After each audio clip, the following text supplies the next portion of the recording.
جوڑیں، اس کو صلہ رحمی کہتے ہیں۔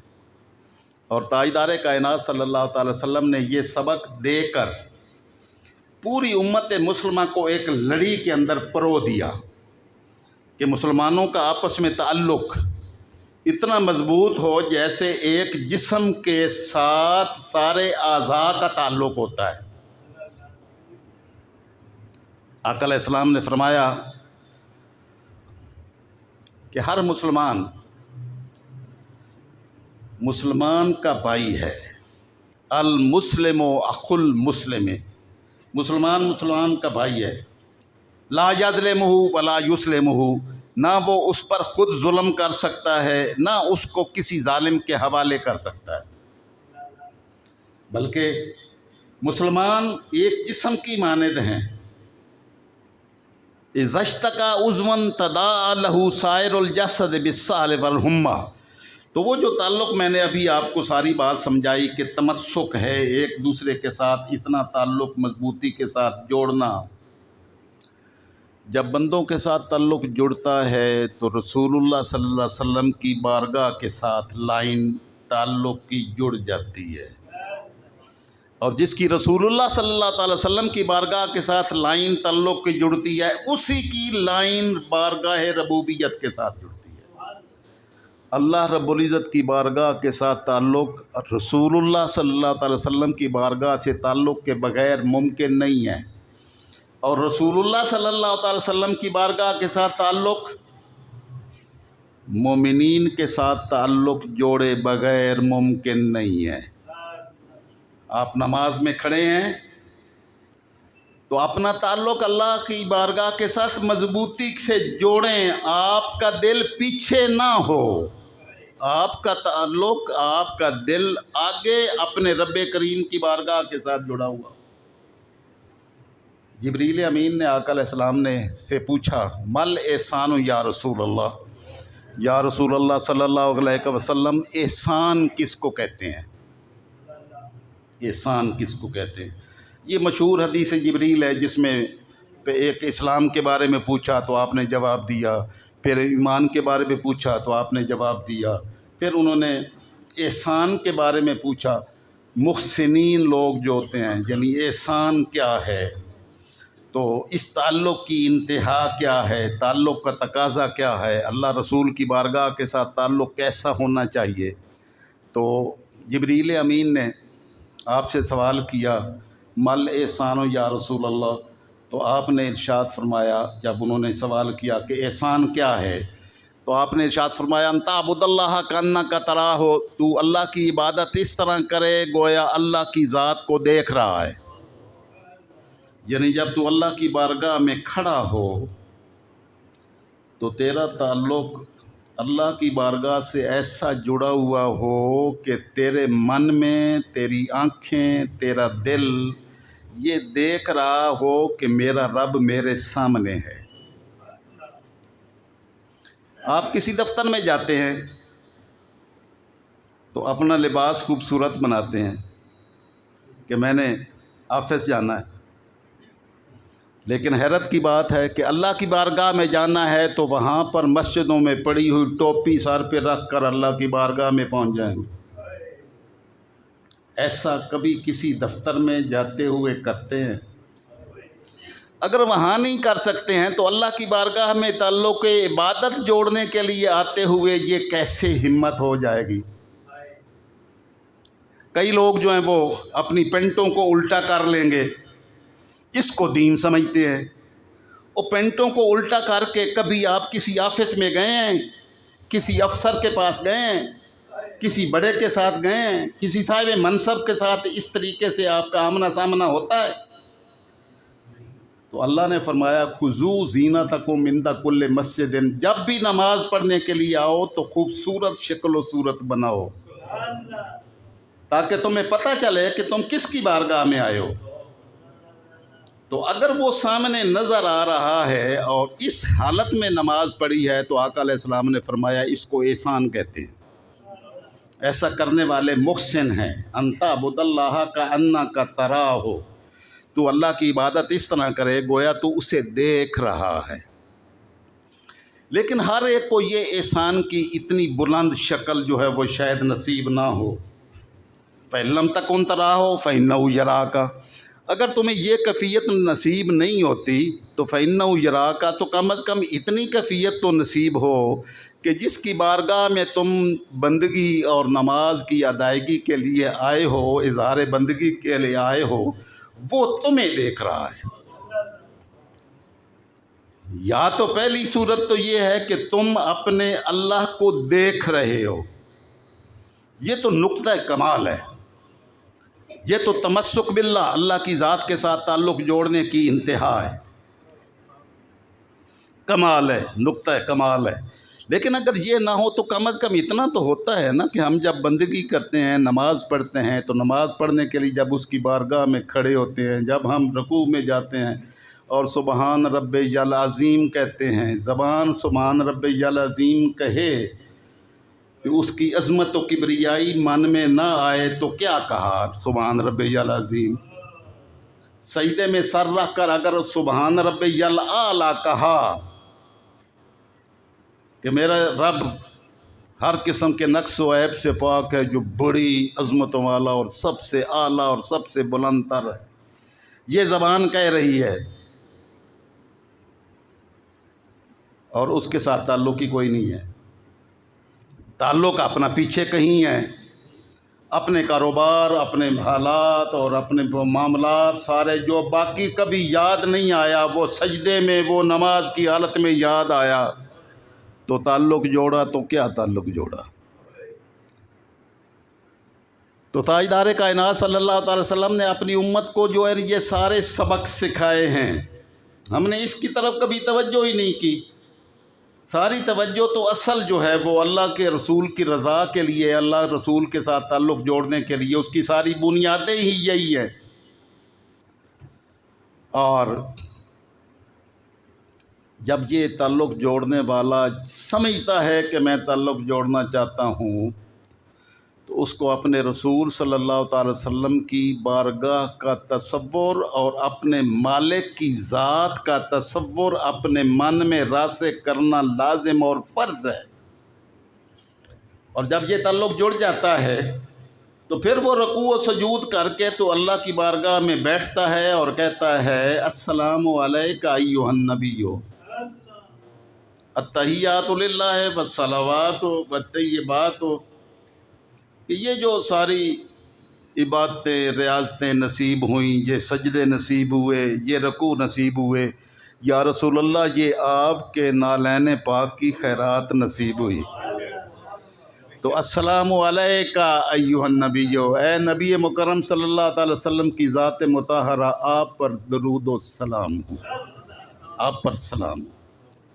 تو آپ پر سلام ہو کیونکہ آپ کے صدقے میں یہ سارے تعلق نصیب ہوئے۔ تو تعلق بارگاہ نبوی کے بغیر نماز نہیں ہوتی، اور تعلق بارگاہ خداوندی کے بغیر سجدہ نہیں ہوتا، ورنہ زبان کہتی رہے گی سبحان رب الاعلیٰ، لیکن جب تک دل نہیں کہے گا اس وقت تک تعلق قائم نہیں ہو سکے گا۔ اور یہ کن کا تعلق قائم ہوتا ہے؟ کن کو یہ کیفیات نصیب ہوتی ہیں؟ جن کو اللہ رب العزت کی مخلوق کے ساتھ اپنا تعلق قائم کرنے کا شرف نصیب ہوتا ہے۔ یہ للہ ٹاؤن ایک شہر ہے، وہاں کے جو بزرگ ہوئے جن کی وجہ سے یہ ان کی اس شہر کی نسبت اور اس شہر کی مشہوری ہے، وہ بزرگ رات کی شدید سردی میں باہر قضائے حاجت کرنے کے لیے گئے، تو باہر سردی میں کتے کے بچے چوں چوں کر رہے تھے۔ انسانوں کی بات نہیں کر رہا ہوں، اللہ کی مخلوق کتے جن کا وجود نجس ہے، اور ان کی رالیں اگر انسان کے کپڑے پر پڑ جائیں تو وہ نجس ہو جاتا ہے، لیکن وہ مخلوق میرے رب کی ہے، جن کی اللہ کی ذات کے ساتھ تعلق جڑا ہوتا ہے تو ان کا ان کی مخلوق کے ساتھ بھی تعلق جڑا ہوتا ہے۔ تو انہوں نے ان پر رحم کھایا اور رحم کھاتے ہوئے چادر بچھائی اور ان کو چادر میں ڈال کے تو اپنے گھر لے گئے. گھر گرم کمرہ کیا اور ان کو جو ہے نا وہ پرسکون کیا اور پرسکون کر کے تو ساری رات مطلب اس حالت میں ان کی خدمت میں گزار دی. تو مالک الملک کی بارگاہ سے آواز آئی کہ تو نے میری مخلوق پر رحم کیا، ہم نے تجھے درجہ ولایت پر فائز کر دیا. تو اللہ کی مخلوق کے بغیر مالک کی بارگاہ کی قربتیں کبھی نصیب نہیں ہوتی، اور وہ حج بھی قبول کا درجہ نہیں پا سکتے، وہ عمرے بھی قبولیت کا درجہ نہیں پا سکتے جس نے کبھی اپنے پڑوس میں نہیں دیکھا کہ میرے پڑوس میں کیا ہو رہا ہے. اللہ کی مخلوق کس حالت میں ہے، جس نے وہ نہیں دیکھا اس کو کبھی اللہ کی بارگاہ کی قربتیں نصیب نہیں ہو سکتی. یہ میں آج ہی سبق پڑھا رہا تھا تو میں نے یہ ضروری سمجھا کہ میں ان میں سے 1-2 احادیث مبارکہ آپ کو بھی پڑھا دوں اور آپ کو بھی سنا دوں. تو آقا علیہ الصلوۃ والسلام نے ارشاد فرمایا کہ اپنے حسن سلوک اور اپنے ہدیہ اگر کسی کو بھیجنے ہیں تو کہاں سے شروع کیا جائے گا. تو امام بخاری نے یہ باب باندھا ہے، باب یبدأ بالجار. تو آقا علیہ السلام کے ارشاد کی روشنی میں اپنے پڑوسی سے شروع کیا جائے گا. ام المومنین سیدہ عائشہ صدیقہ رضی اللہ تعالی عنہا ارشاد فرماتی ہیں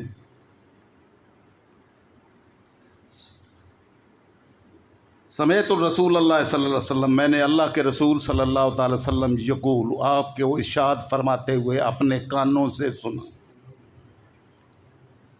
ما زال جبریل یوصینی بالجار، کہ جبریل امین مجھے اپنے پڑوسی کے بارے میں وصیت بار بار اتنا فرماتے رہے، حتی ظننت انہ لیورث، یہاں تک کہ میں نے گمان کیا کہ جبریل امین کہیں یہ نہ کہہ دیں کہ جو پڑوسی ہے وہ پڑوسی تمہاری وراثت میں بھی شریک ہے.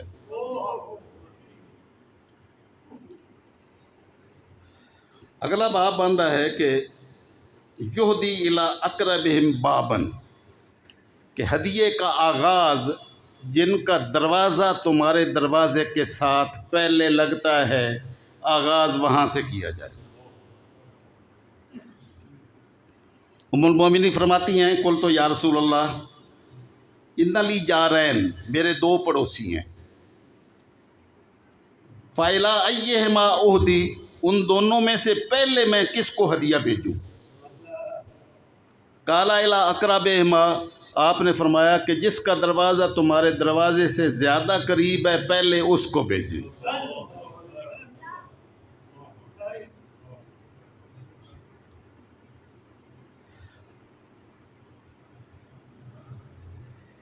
اگر وہ یہودی ہی کیوں نہ ہو، وہ کافر ہی کیوں نہ ہو. تاجدار کائنات صلی اللہ تعالی وسلم نے مومنین کو اتنا جوڑنے کا سبق سکھایا ہے، تو اگر کافر کے ساتھ اتنا جوڑنے کی بات میرے آقا نے ارشاد فرمائی ہے تو مومنین کے ساتھ تعلق جوڑنے کا مقام کیا ہوگا. یہی میرے نبی صلی اللہ تعالی وسلم نے تعلیمات دی تھیں، اور آج ہم اپنے احوال کو دیکھتے ہیں تو غزہ میں ہمارے مسلمانوں کے ساتھ کیا سلوک کیا گیا، بندہ زبان پر بھی نہیں لا سکتا. اتنا ظلم، اتنی بربریت، اتنی اذیت ناک کیفیت کبھی شاید ہم سن کے بھی برداشت نہ کر سکیں، لیکن ہم نے ساری امت مسلمہ کی طرف دیکھا، کہیں کسی کے کانوں پر جوں تک نہیں رنگی. اور بالخصوص مملکتیں، بلکہ جنہوں نے کوئی اس کے بارے میں کوئی زبان پر کلمہ، زبان پر کوئی ایک لفظ بولا تو ہماری حکومتیں الٹا اس پر ٹوٹ پڑی. ظلم و بربریت کی انتہا کہ ہم کس کیٹیگری میں چلے گئے، کہاں تک جا پہنچے۔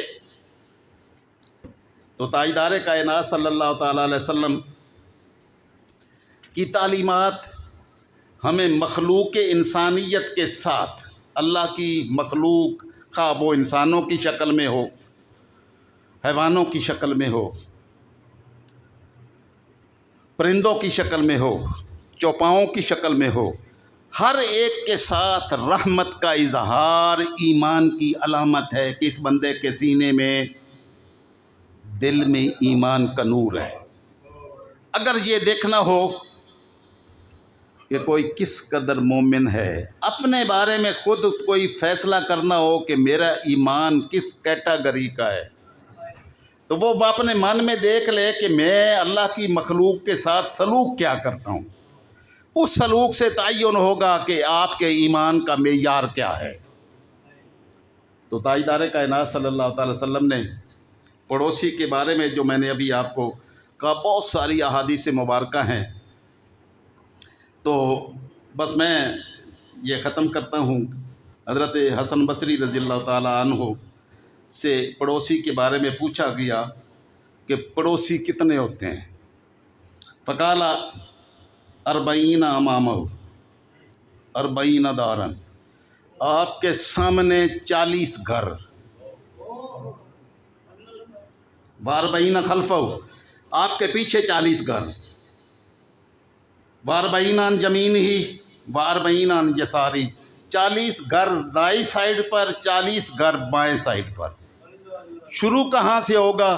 جن کا دروازہ جتنا قریب ہے وہاں سے آغاز کیا جائے گا، آخری سے آغاز نہیں کیا جائے گا۔ درجہ بدرجہ، درجہ بدرجہ آپ کے احسانات آپ کے لوگوں کے ساتھ، اپنے پڑوسیوں کے ساتھ ہوں گے۔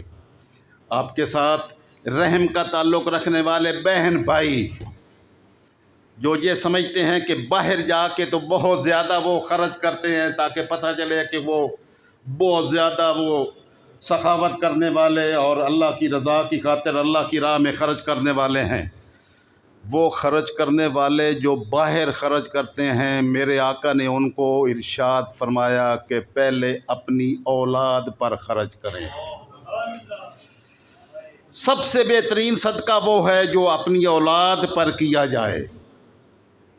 یہاں تک میرے آقا صلی اللہ تعالی وسلم نے ارشاد فرمایا کہ اگر تو اپنی بیوی کے منہ میں اپنے ہاتھ سے ایک لقمہ دے تو یہ لقمہ دینا بھی صدقہ ہے۔